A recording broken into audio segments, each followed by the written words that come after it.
आज आपण पारंपरिक पद्धतीत गव्हाच्या पिठापासून मस्त दाणेदार तोंडात टाकताच विरघळणारी आणि 15 दिवस स्टोअर करून खाता येणारे चुरमा लाडू बघणार आहोत. लाडूमध्ये घातलेले सगळे जिन्नस अतिशय पौष्टिक असल्यामुळे अगदी लहानापासून मोठ्यापर्यंत सगळ्यांना चालू शकतात. घरातल्या साहित्यामध्ये, घरातल्या जिन्नसामध्ये हे पौष्टिक लाडू तुम्ही तयार करू शकता. चला तर मग वेळ न घालवता रेसिपीला सुरुवात करूया.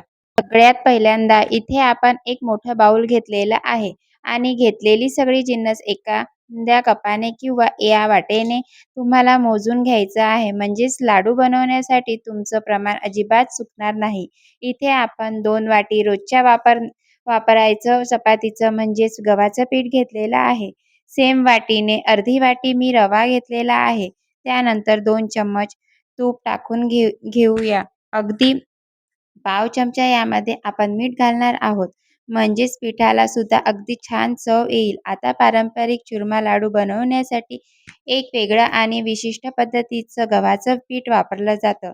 तर पारंपरिक पद्धतीत चुरमा लाडू बनवण्यासाठी हलकंसं जाडसर किंवा रवाळ असं गव्हाचं पीठ वापरलं जातं. आता आपल्याकडे थोडंसं जाडसर गव्हाचे पीठ नसतं, तर अशा या गव्हाच्या पिठामध्ये अर्धी वाटी रवा घालून तयार केलं की चुरमा लाडूसाठी असे हे तुमचं पीठ तयार होईल. म्हणून आपण 2 वाटी गव्हाच्या पिठासाठी अर्धी वाटी रवा चुरमा पीठ तयार करण्यासाठी घेतलेला आहे. आता आपण यामध्ये थोडं थोडं पाणी टाकून हे पीठ भिजवून घेऊया. पीठ हे घट्टच ठेवायचं आहे, जास्त पातळ करायचं नाही.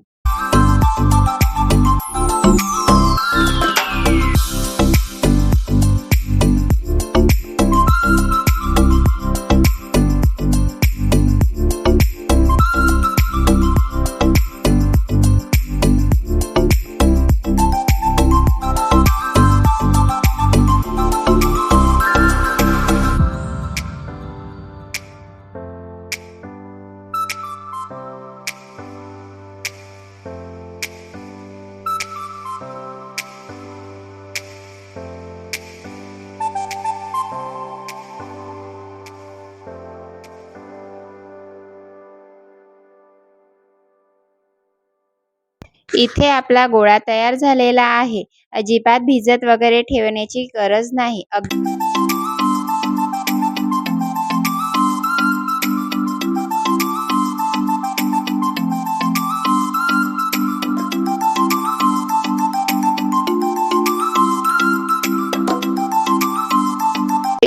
अगदी लहान टमाटरच्या आकारा एवढे छोटे छोटे आपण आता गोळे करून घेणार आहोत. तर असं हे सगळ्या पिठाचे गोळे करून घेतल्यानंतर एक गोळा हातावर थोडासा दाबून घ्यायचा आणि हाताने असा छान मुटका करून घेतला आहे. म्हणजेच फक्त मुठीमध्ये फिट दाबून घेतलं की असा हा छान मुटका तयार होतो. तर सारख्याच पद्धतीने उरलेल्या पिठाचे असे छान आपण मुटके तयार करून घेतलेले आहेत. आता आपण हे मुटके एकदम साजूक तुपात तळणार आहोत. साजूक तुपाऐवजी तुम्ही तेल किंवा डालडा जरी वापरला तरीही चालेल. आता ज्या वाटीने 2 वाटी गव्हाचं पीठ घेतलंय, अगदी त्याच वाटीने 1 वाटीभर आपण इथे साजूक तूप घेतलेलं आहे. मोठ्या आचेवर चांगलं कडकडीत धूर येईपर्यंत साजूक तूप आपल्याला गरम करून घ्यायचं आहे आणि तुपामध्ये मावेल इतके 4-5 मुटकी आपण इथे यामध्ये घालणार आहोत. मोठ्या आचेवर एका बाजूने साधारणतः 2-3 मिनिटे आपण तळून घेतल्यानंतर बाजू उलटून घेणार आहोत आणि दुसऱ्या बाजूने सुद्धा 1-2 ते 3 मिनिटं मोठ्या आचेवर आपण छान तळून घेणार आहोत. फक्त हलकासा बदामी झाला पाहिजे, म्हणजेच आतपर्यंत हा चांगला तळला जातो.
तर असे हे 2 ते 3 मिनिटे झाल्यानंतर आपण हे एका सेपरेट ताटावर काढून घेणार आहोत.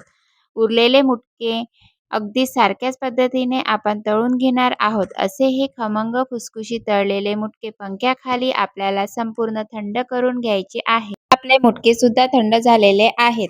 आता रफली किंवा छोटे-मोठे आपण याचे तुकडे करून घेणार आहोत. थोडंसं जर गरम वाटत असेल तर पंख्याखाली संपूर्ण तुम्हाला हे थंड करून घ्यायचं आहे. आता मुटक्यांचे छोटे-मोठे रफले तुकडे थंड झाल्यानंतर मिक्सरच्या भांड्यामध्ये काढून घेणार आहोत. मिक्सरचं भांडं तुम्ही लहान-मोठं घेऊ शकता. मी मोठे मिक्सरमध्ये काढून घेतलेला आहे आणि मिक्सरला एकसारखं न फिरवता चालू बंद पोझिशनमध्ये आपल्याला हा चांगला रवा काढून घ्यायचा आहे. आता रव्यामध्ये जर तुम्हाला थोडंसं कडक वगैरे वाटत असेल तर तुम्ही हा रवा चाळून सुद्धा वापरू शकता. पण इथे ह्या रव्यामध्ये अजिबात तुकडे राहिलेले नाही. अगदी मस्त एकसारखा आपला हा रवा तयार झालेला आहे. तर तयार रवा असे एखाद्या सेपरेट भांड्यामध्ये काढून घेतलेला आहे आणि उरलेला सुद्धा मुटकेचे तुकडे मिक्सरच्या भांड्यामध्ये काढून घेतलेले आहे आणि अगदी सारख्याच पद्धतीने ते सुद्धा आपण फिरवून घेतलेले आहे. तर असा हा चुरमा लाडूसाठी रवा तयार झालेला आहे. आता पुन्हा येऊ आपण आपल्या साजूक तुपाच्या कढईमध्ये.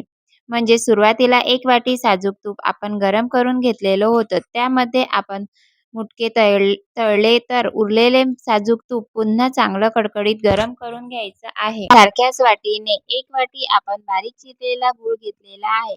गोड जर तुम्हाला जास्त आवडत असेल तर गुळाचे प्रमाण तुम्ही वाढवू शकता आणि गूळ घातल्यावर गॅस बंद करून घ्यायचा आहे आणि या गरम तुपामध्ये संपूर्ण गूळ आपण विरघळून घ्यायचा आहे. त्यासाठी अगदी तळापासून आपल्याला हा गूळ असा हलवत हलवत जायचा आहे.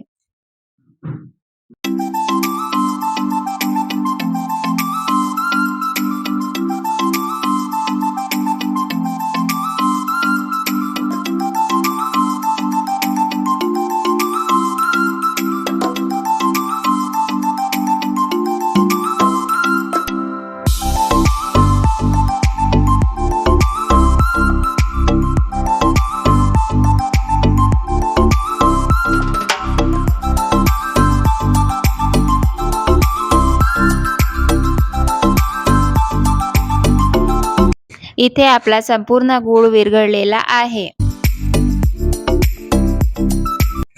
आता आपण हा गरम गरम पाक या मिश्रणामध्ये घालून घेऊया.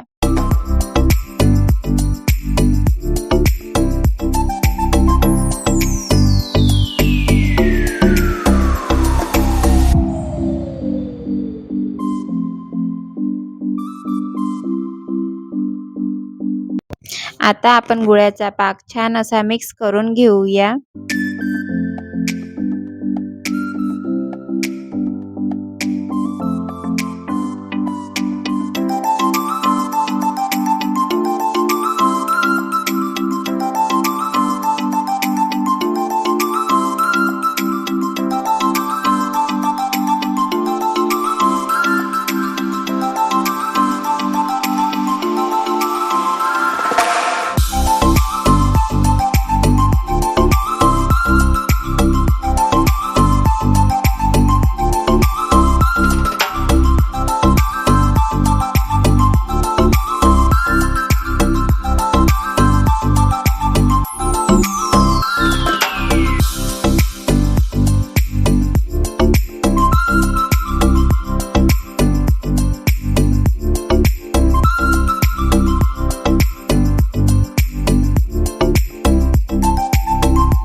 आता यामध्ये आपण थोडीशी सुंठ पावडर आणि जायफळ टाकून घेऊया. जायफळ तुमच्याकडे नसेल तर तुम्ही विलायची पावडर सुद्धा यामध्ये टाकून घेऊ शकता. मी थोडेसे इथे काजू पिस्त्याचे काप टाकून घेतलेले आहे. आता हे सर्व मिश्रण आपण मिक्स करून घेऊया.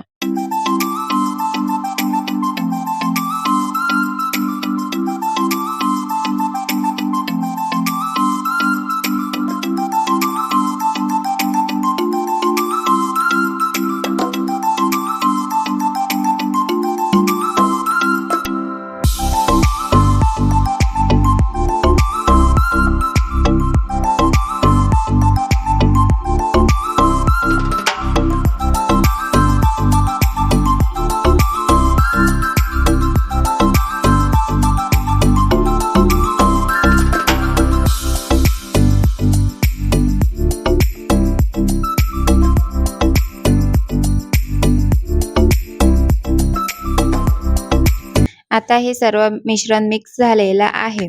आता आपण याचे लाडू बांधून घेऊया.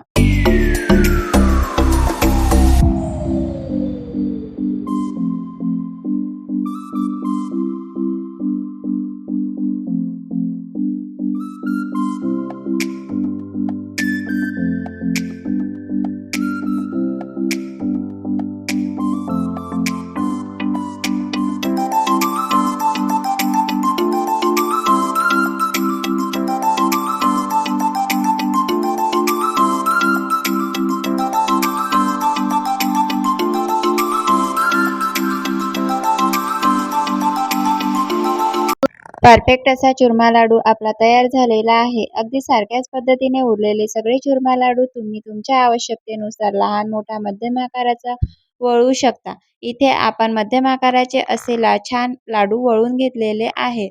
असे 15 लाडू तयार झालेले आहे. जर तुम्हाला माझी आजची रेसिपी आवडली असेल तर चॅनलला सबस्क्राईब करायला आणि व्हिडिओला लाईक करायला अजिबात विसरू नका.